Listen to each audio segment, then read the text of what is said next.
Captain Lisa Brooks stood at the viewport of the transport ship and watched Nexus Prime grow larger before her eyes.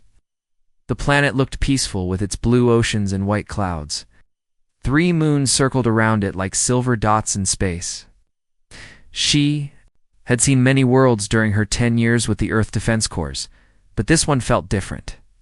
This was where humans would prove they belonged among the stars. The message from Earth Command still played in her mind.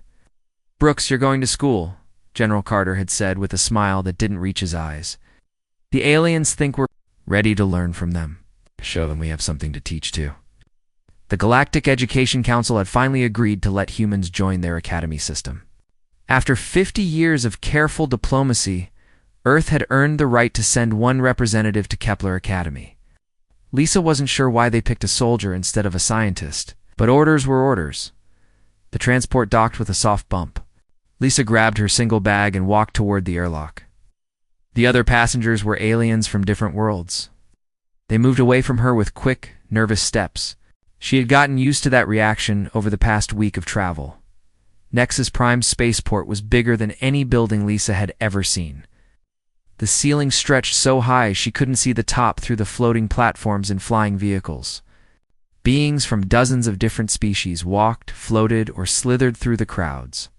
The air smelled like flowers and electricity. A tall, crystal-like being approached her. Its body looked like it was made of blue glass, and light moved through it in patterns. When it spoke, the words came from a device hanging around what might have been its neck. "You are the human Lisa Brooks? That's me. I am Student Coordinator Valenix. I will take you to the academy." They rode in a vehicle that floated above the ground without making any noise. Lisa watched the city pass by through the clear walls. Everything looked clean and bright. No weapons were visible anywhere. No guards stood at important buildings. No barriers protected the government structures they passed. "Your species finds our world strange?" Valenix asked. "It's very peaceful," Lisa said. "Peace is the foundation of all advanced civilization. Your people will learn this at the academy." The academy sat on a hill outside the city. It looked like someone had grown a building instead of constructing it. White walls curved and twisted in impossible ways. Gardens hung in the air between sections. Students of different species moved between buildings on paths that seemed to bend space itself. "Impressive," Lisa said. "The academy has taught young minds for over 2,000 years. We have students from 47 different worlds. You are the first from Earth." They entered through doors that recognized Valenix and opened without being touched. The hallways inside were just as strange as the outside. Gravity seemed to work differently in some areas. Lisa saw students walking on walls and ceilings as if it was normal. "Your dormitory assignment," Valenix handed her a small device. "Your class schedule begins tomorrow. Professor Zefter will be your primary instructor." Lisa's room was small, but comfortable. The walls could change color with her thoughts. The bed adjusted to her body automatically. A window showed a view of the academy gardens where alien students sat in groups. Studying together, she unpacked her few belongings. Earth Command had been very specific about what she could bring. No weapons of any kind, no military equipment, nothing that might seem threatening to their hosts. Even her clothes were civilian designs, though she had chosen practical styles. That wouldn't slow her down. A soft chime indicated someone was at her door. Lisa opened it to find a plant-like being about her height. Its body was green with patches of brown bark-like skin. Flowers bloomed and closed along its arms in slow patterns. "I am Bloom Sara," it said in a voice like wind through leaves. "I wanted to meet the human student, Lisa Brooks." "Nice to meet you. I have heard many things about your species. Some say you were very active," Lisa smiled. "That's one way to put it. Study biological sciences. Our world believes in growth through peaceful understanding." "What does your world believe?" "We believe in being ready for whatever comes." Bloom Sara's flowers closed slightly. "That sounds careful. It keeps us alive." The next morning, Lisa found her way to Professor Zefter's classroom. The professor was a Vectani like Valenix, but older. Its crystal body had dulled to a gray color, and the light patterns moved more slowly. "Students, we have a new member today," Professor Zefter announced. "Lisa Brooks represents the human species. So humans are a very young civilization. They have much to learn about proper conduct among the stars. Lisa took an empty seat near the back. The other students turned to stare at her. He counted 12 different species in the room. Some looked almost human. Others were so alien she couldn't tell which end was the front. Today we continue our study of the Harmony Wars, the professor said.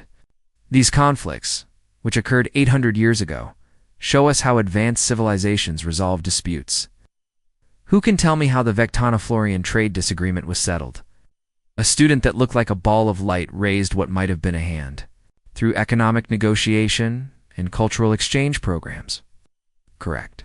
And the territorial dispute between the Crone Empire and the Free Worlds? Diplomatic meetings and resource-sharing agreements? Another student answered. Excellent.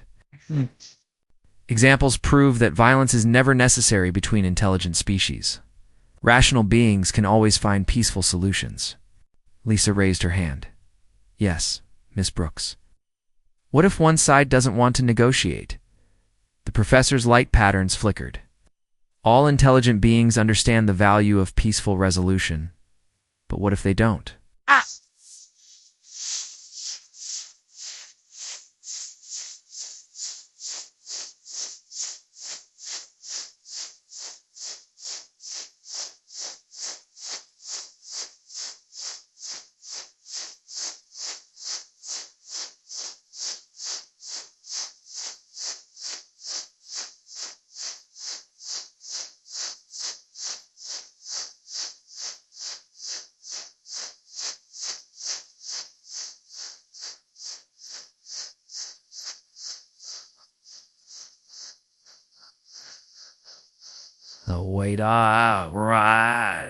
Such beings do not exist among civilized species. What about uncivilized ones? The classroom became very quiet. Several students looked uncomfortable. Professor Zefter's crystal body grew brighter. Primitive species sometimes resort to violence. Due to ignorance, education, and cultural advancement, eliminate such tendencies. This is why your people are here to learn.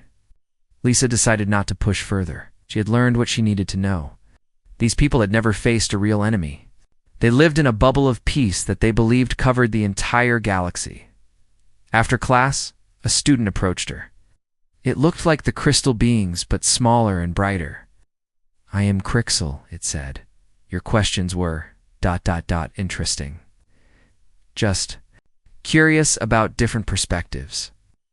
My calculations suggest there might be logical flaws in pure, peaceful approaches. Would you be willing to discuss this further? Lisa looked at the young alien student. Maybe there was hope after all. Sure, I'd like that. As they walked toward the cafeteria together, Lisa wondered what other surprises waited at Kepler Academy. She had come here to learn, but maybe she would end up teaching instead. 3 weeks had passed since Lisa arrived at Kepler Academy. She had settled into a routine of classes, study sessions, and careful conversations with alien students who were slowly warming up to her presence. The initial fear had faded, replaced by curiosity about the strange human who asked uncomfortable questions. Professor Esther had assigned the semester's major project. Each student group would analyze a historical conflict and present better solutions using advanced diplomatic methods. Lisa found herself partnered with Crixel Bloomsara, a floating energy being called Luxara, who spoke through electrical patterns in the air. We have been assigned the Karen mining crisis, Crixel announced during their first group meeting. They sat in the Academy's study garden, where floating platforms provided private spaces among the flowering trees. I have never heard of this event, Bloomsara said, her flower petals shifting to a questioning yellow color. Luxara's electrical form pulsed. It occurred in the Outer Rim territory 60 years ago. Mining colonies reported harassment from raiders demanding tribute payments. Lisa leaned forward. What kind of harassment? Ships would arrive and demand payment for protection services. Crixel read from the historical records. When colonies refused, the raiders would damage equipment and steal supplies. How was it resolved? Lisa asked. The Galactic Peacekeeping Force sent negotiators.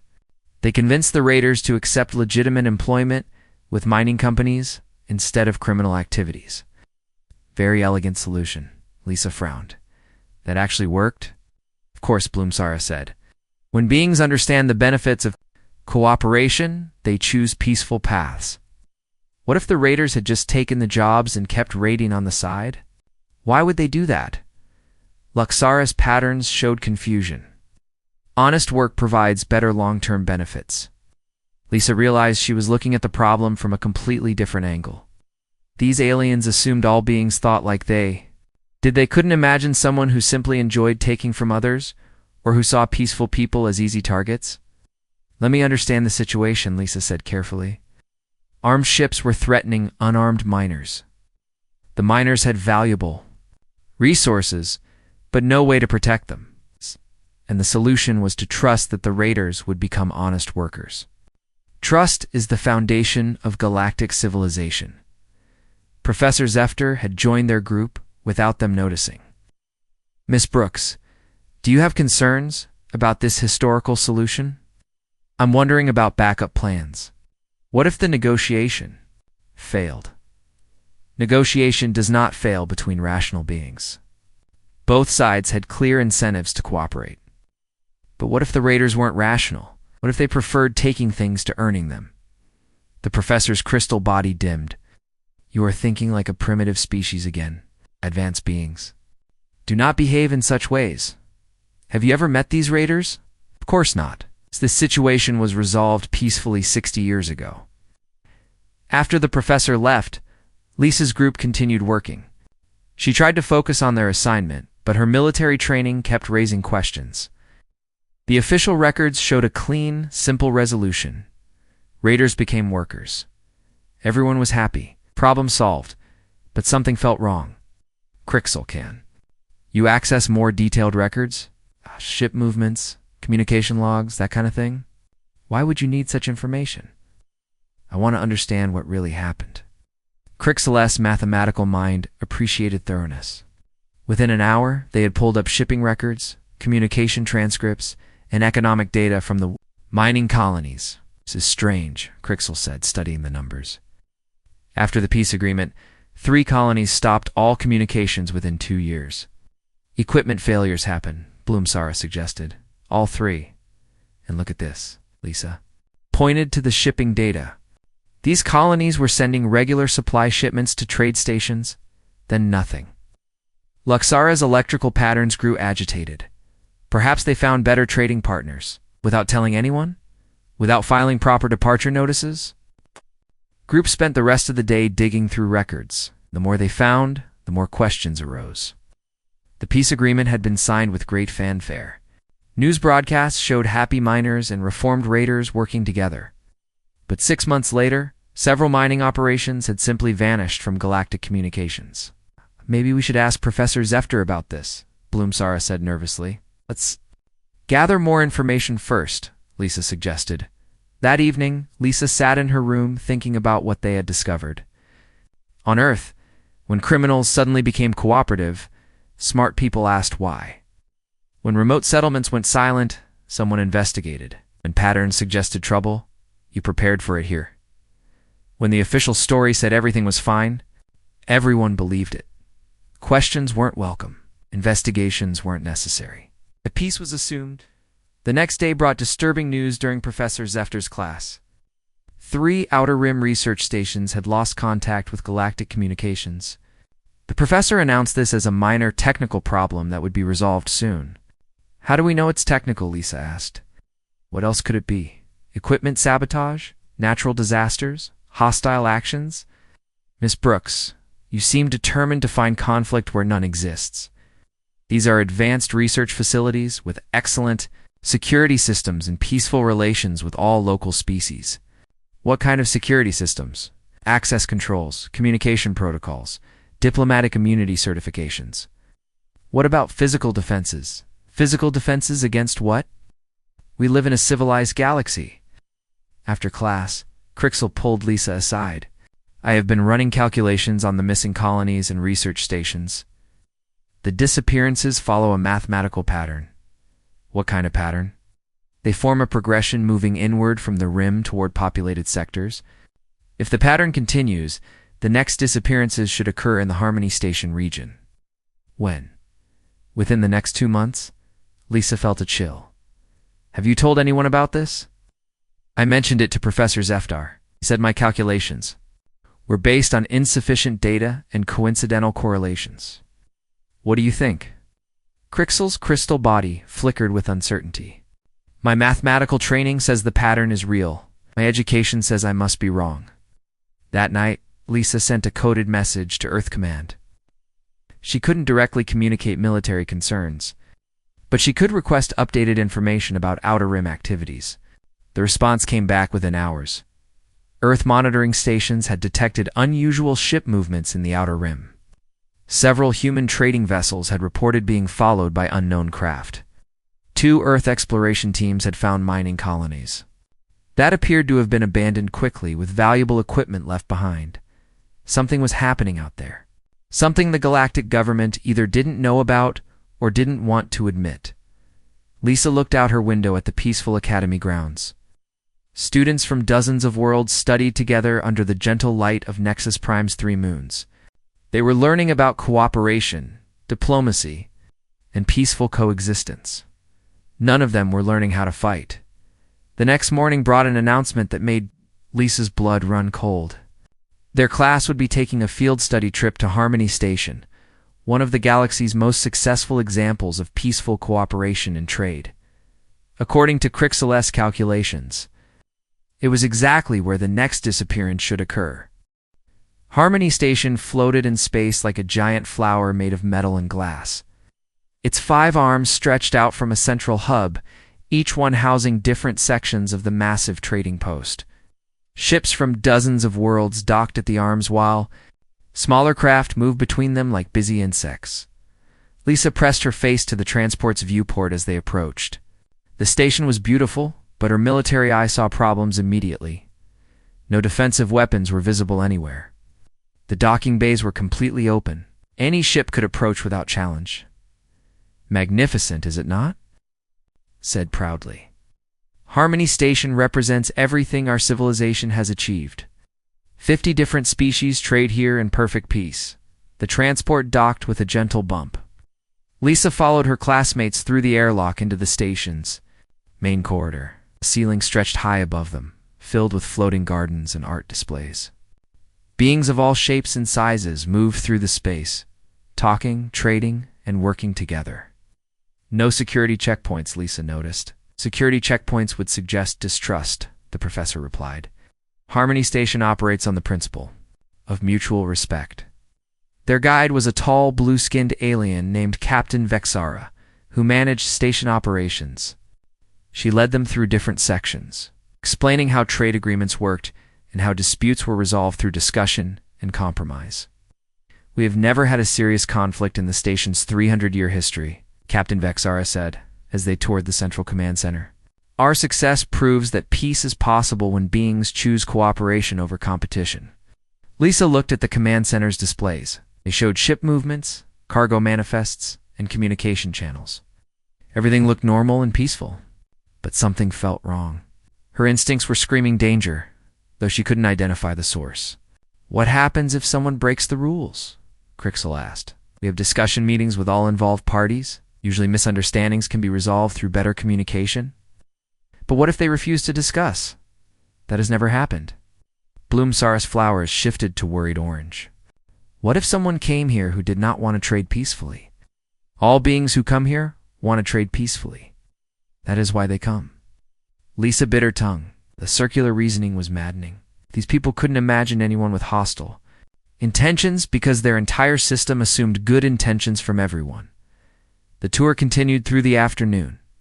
They visited trading floors where complex deals were negotiated, cultural centers where different species shared art and music, and residential areas where families from many worlds lived together. It was impressive, but Lisa kept noticing things that worried her. The station's computer systems had no security protocols. Anyone could access most information freely. The power generators were located in easily accessible areas with no guards. The life support systems could be reached from dozens of maintenance tunnels that weren't monitored. This place is completely defenseless, Lisa whispered to Crixel as they walked through another open corridor. Against what? Against anyone. Who wants to take it? Who would want to take it? Lisa realized she couldn't answer that question in a way that would make sense to Crixel. The alien had never considered that someone might want something without earning it or asking for it. Evening came, and the class settled into their guest quarters on the station's residential arm. Lisa had trouble sleeping. Her room's window looked out at space where she could see ships arriving and departing in steady streams. Everything looked normal, but her nerves wouldn't calm down. At 0300 hours, alarms started blaring throughout the station. Lisa was out of bed and dressed in seconds. She had learned to sleep in clothes that would let her move quickly. The hallway. Outside her room filled with confused aliens in sleeping robes, all talking at once in different languages. Captain Vexara's voice came over the station's communication system. Attention all residents and visitors. We are experiencing a communication malfunction with some approaching vessels. Please remain calm while we resolve this misunderstanding. Lisa ran toward the command center, pushing through crowds of worried aliens. Professor Zefter tried to order her back to her quarters, but she ignored him. Something was very wrong, and she needed to see what was happening. The command center was chaos. Displays showed multiple ships approaching from different directions. Captain Vexara was trying to communicate with them, but getting no response. Unknown vessels. This is Harmony Station. Please identify yourselves and state your intentions. Silence. We are a peaceful trading station. If you need assistance, we are happy to help. Lisa looked at the tactical display. 12. Ships were approaching in a coordinated pattern that she recognized immediately.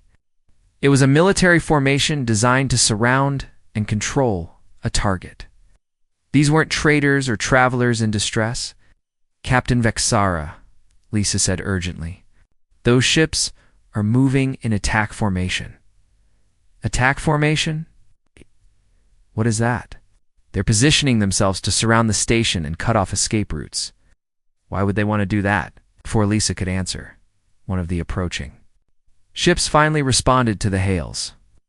Harmony Station, you will prepare for boarding. Resist, and we will destroy you. The command center fell silent. Captain Vexara stared at the communication display as if she couldn't understand the words. There must be some mistake, she said finally. Perhaps translation error. No mistake, the ship replied. You have 1 hour to disable your shields and prepare for occupation. Anyone who interferes will be eliminated. Lisa stepped forward. Captain, you need to call for help immediately. Call for help? Military assistance? Defense forces? Anyone with weapons. We do not have weapons. Weapons are not permitted on peaceful trading stations. Then call someone who does have weapons. The nearest peacekeeping force base is 4 days away. For days? Lisa stared at her. What about emergency protocols? We send diplomatic messages requesting assistance and mediation. Lisa looked around the command center. Dozens of aliens stood there looking lost and confused. They had never faced a direct threat before. They had no idea what to do when someone simply refused to be reasonable. How many security personnel do you have? Lisa asked. Security personnel? Guards. People trained to handle dangerous situations. We have maintenance supervisors and crowd control coordinators for busy periods. Are any of them armed? Armed with what? Lisa closed her eyes and took a deep breath. Harmony Station had 50,000 residents from dozens of species, billions of credits worth of infrastructure and cargo, and absolutely no way to defend itself against 12 ships. Full of people who didn't care about peaceful negotiations, the attackers had chosen their target perfectly. A rich, defenseless station that would never fight back because fighting back was unthinkable to the people who lived there, unless someone taught them how to think differently. Lisa opened her eyes and looked around the command center, scared. Aliens stared back at her, waiting for someone to tell them everything would be all right. Captain Vexara, Lisa said quietly, I think it's time for a different kind of lesson. Lisa stood in the middle of Harmony Station's command center and felt time running out. The raider ships were moving closer, and Captain Vexara was still trying to send diplomatic messages that no one was answering. Around her, confused aliens waited for someone to make everything better with words and good intentions. Captain Lisa said firmly. Those ships will dock in 45 minutes. We need to prepare defenses now. Defenses? Captain Vexara looked lost. We do not have military equipment. We have tools. We have people. We have knowledge. Lisa turned to face the room full of frightened aliens. Oh, we have advantages the raiders don't know about.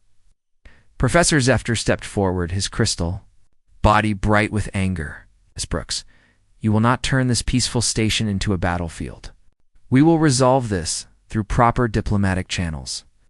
Professor, they're not here to talk. They're here to take everything and probably kill anyone who gets in their way. You cannot know that. Yes, I can, because I know how raiders think. Lisa turned back to Captain Vexera. How many maintenance supervisors do you have? About 200 across all shifts. They know the station better than anyone else, right? All the corridors, access tunnels, emergency systems. Of course, but why does that matter? Because knowledge of terrain is the best advantage defenders can have. Lisa walked to the tactical display and started pointing at different sections of the station. These raiders are planning to dock here, here, and here. We'll try to control the main corridors first, then move to secure valuable areas. But they don't know about maintenance tunnels, emergency passages, or backup systems. Crixel moved closer to the display, his mathematical mind starting to follow Lisa's logic. You were suggesting we use the station's design against the attackers? Exactly. They're expecting helpless traitors. They're not expecting organized resistance from people who know every inch of this place. Bloomsaurus flowers were shifting rapidly between colors. But we are not fighters. We do not know how to hurt people. You don't have to hurt them. You just have to stop them. Lisa looked around the room. Every species here has abilities. The raiders won't expect.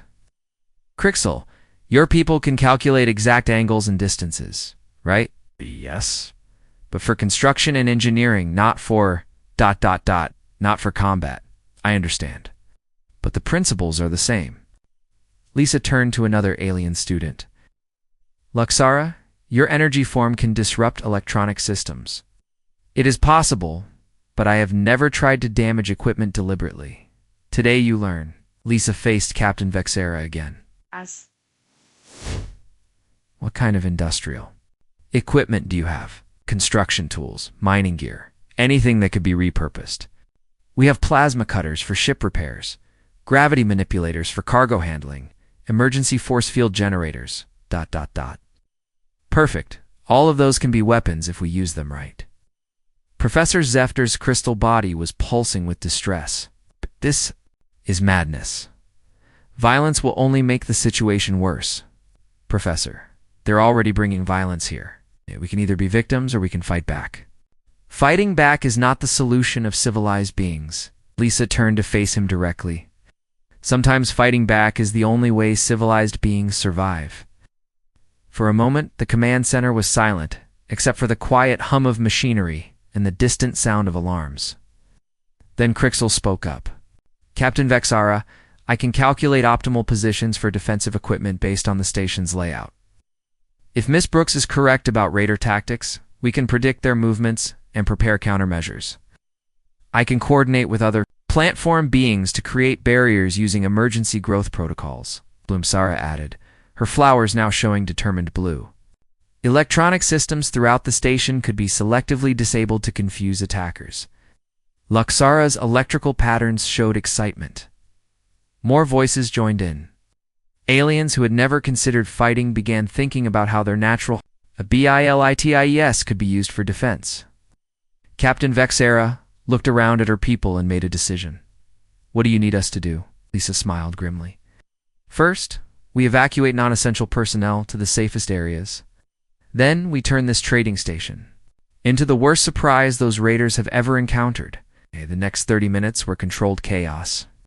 Lisa coordinated with the maintenance supervisors to map out defensive positions throughout the station. Crixal used his mathematical abilities to calculate exact placement for improvised barriers and traps. Bloomsara worked with other plant-based beings to create living obstacles and key corridors. The station's industrial equipment was quickly repurposed. Plasma cutters became area denial weapons. Gravity manipulators were set to create crushing fields and choke points. Emergency force fields were programmed to activate in sequences that would channel attackers into prepared ambush zones. "This is remarkable," Captain Vexera said, as she watched her people transform their peaceful home into a fortress. "I had no idea we possessed such capabilities." "You always had the capabilities," Lisa replied. "You just never had a reason to use them this way." Luxara's electrical form buzzed with excitement. "I have accessed the Raider communications. They're discussing how to divide the station's wealth among themselves. Expect no resistance whatsoever? Good. Let's keep it that way until they're committed." The Raider ships docked exactly where Lisa had predicted. Through the station's sensors, they could see armed figures moving through the airlocks. The attackers wore military-grade armor and carried advanced weapons. They moved with the confidence of people who had done this many times before. "Attention Harmony Station residents," a voice announced over the communication system. "Remain in your quarters and you will not be harmed. We are here for cargo and valuables only." Lisa watched the tactical display as the Raiders split into 3 groups and began moving toward their objectives. They advanced quickly through the main corridors, expecting no opposition. They got exactly that for the first few minutes. Then, the surprises began. The first group found themselves cut off when Bloomsara's plant barriers suddenly erupted from hidden growth pods in the walls. While they struggled to cut through the unexpected obstacles, gravity fields activated around them, making movement difficult and disorienting. The second group discovered that the corridor they were following led to a dead end when Crixel's ISIS precisely calculated force field projections created false walls that looked solid until someone walked into them. Confused and separated, they became easy targets for Luxara's electronic disruption of their equipment. The third group made it furthest before running into Lisa's main surprise. The maintenance supervisors knew every access tunnel and emergency passage in their section. When the Raiders tried to advance, they found themselves surrounded by aliens who appeared from walls, ceilings, and floors they didn't know existed. "What is happening?" The Raider leader's voice came over their captured communications. "This was supposed to be a defenseless trading post." "It was," Lisa said into the microphone, till someone taught them how to defend themselves. The battle lasted 6 hours. When it was over, all 12 Raider ships had been captured and their crews were secured in the station's cargo holds. More importantly, none of the station's defenders had been seriously injured. Captain Vexera stood in the command center looking at the tactical display showing their complete victory. "How did we do this?" "You learned that peace isn't the absence of conflict," Lisa replied. "Peace is having the strength to stop those who would destroy it." Professor Zefter approached slowly, his crystal body dim with thought. "Perhaps there are things my curriculum has not adequately covered." "Professor," Lisa said gently, "the galaxy is bigger and more dangerous than your academy taught. But it's also full of good people who can learn to protect what matters to them." When the Galactic Peacekeeping Force finally arrived 4 days later, they found Harmony Station not only intact but stronger than it had ever been. The Raider ships yielded intelligence. It's about a massive invasion fleet. It's about have been systematically conquering outer rim worlds. The galaxy's peaceful civilizations faced a choice. They could continue believing that diplomacy would solve every problem. They could learn from a human who understood that sometimes you need to raise weapons instead of hands. Lisa returned to Kepler. Academy as its first professor of strategic defense, her classes were always full, and her students came from every world in the galaxy. They learned that true strength came not from the desire to fight, but from the knowledge of how to fight when fighting became necessary. The invasion fleet, when it finally arrived, found not helpless, peaceful worlds, but a galaxy that had learned to defend itself. Professor Zefter's final lecture became legendary throughout the Academy. "I spent decades teaching you that violence solves nothing," he told his students. "A human taught me that being prepared for violence prevents everything."